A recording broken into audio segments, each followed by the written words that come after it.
I'm Huon Hooke, and this is The Real Review.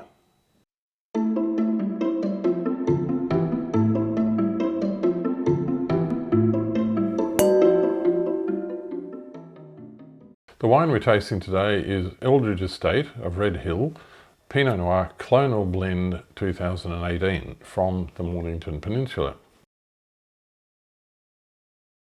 So the backstory of Eldridge Estate is that it was established in about 1994 by David Lloyd and his wife Wendy at Red Hill, just down the road from Main Ridge Estate, which is one of the first, of course, in the region, high part of the Mornington Peninsula.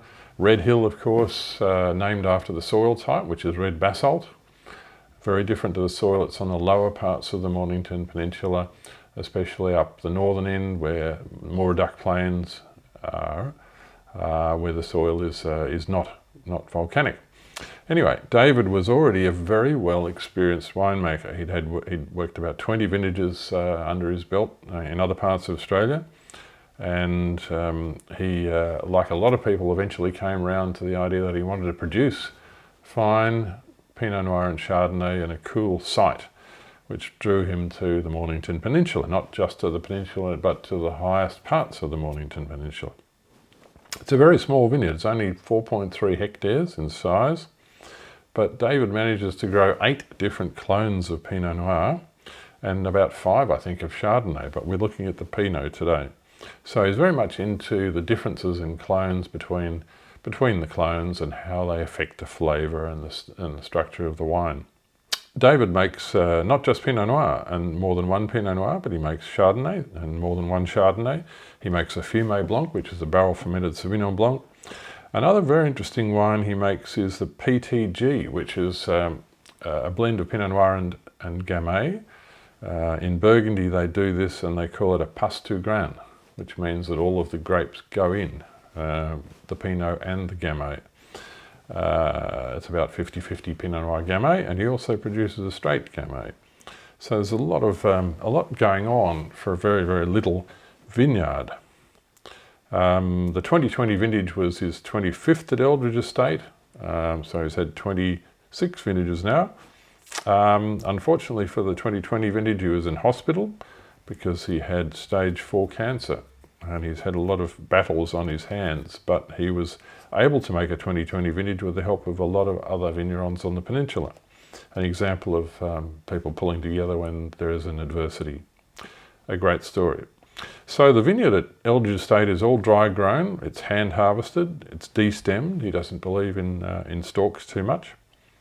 And this blend, which is the Clonal blend, was just 4 barrels. So not very much of it was made, and there's only 25% new oak. So what he's trying to do is express the fruit more, restricting the new oak as the years go by. 2 tonnes an acre is the maximum yield that he likes to do, which of course is pretty much, I think, the limit for great Pinot Noir, although there are exceptions to that. So how does this wine taste? Eldridge Estate Pinot Noir Clonal Blend 2018. Light colour. It's definitely not a Shiraz colour or a Cabernet colour. That's a proudly Pinot colour. Beautifully bright, and it still has a good tinge of purple towards the meniscus when you bend the glass over and look at it like that. It is a very good colour, and it's very much a high altitude Pinot colour. This is the sort of colour I expect from one of the peninsula's higher altitude vineyards. Down the hill, they talk about up the hill and down the hill. This is up the hill. Down the hill, where it's warmer, the soils are richer, you tend to have deeper colour in Pinot Noir. So the bouquet of this wine. Really nice, smoky, spicy, meaty, a bit of the charcuterie there, a small goods deli, but there's a walnutty character as well, which I think is just a little sneaky touch of oak showing through there. But really the barrel, the oak very controlled and very subtle. Let's have a taste.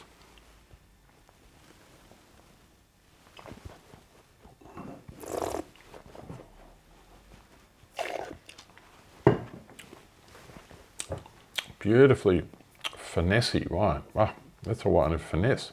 It's not a big, powerful Pinot extracted or tannic or try hard in any way. It's a Pinot of lightness, almost an ethereal style of Pinot, but it's got great intensity. It's penetrating, it's long on the palate. The tannins are there, but just very tight, fine tannins that give you that nice drying sensation on the finish, which help to extend the aftertaste and leave it clean and refreshing on the finish, making you want to have another sip. That's a beautiful wine. The flavours are quite complex, but they're going to become even more complex, I'm sure, as the wine ages. That's a stunning Pinot. So how do we score this wine? We scored it 93 out of 100, and that's a good strong silver ribbon score. It was 28 out of 83 Peninsula Pinots from the 2018 vintage. We've suggested the drinking window of this wine is from now until 2033, so another 12 years. I think it's going to get better and better over the next 3 or 4 or 5 years, and it will certainly last longer than 12 if it's been well cellared. So what is the food match here? David Lloyd, the winemaker, has been asked for his choice of food to go with this, and he's obviously a fan of the cookbook writer and chef Yotam Ottolenghi, and he has said that he would choose a lamb bake with tahini sauce and tomatoes. And he's even given us the page number in the book. It's Ottolenghi's Simple Book, and it's pages 212 and 213, if you want to know where to find it. David, I haven't tried that dish, but I will bow to your superior knowledge, and I think that a lamb dish with the tahini sauce sounds perfect. So, cheers.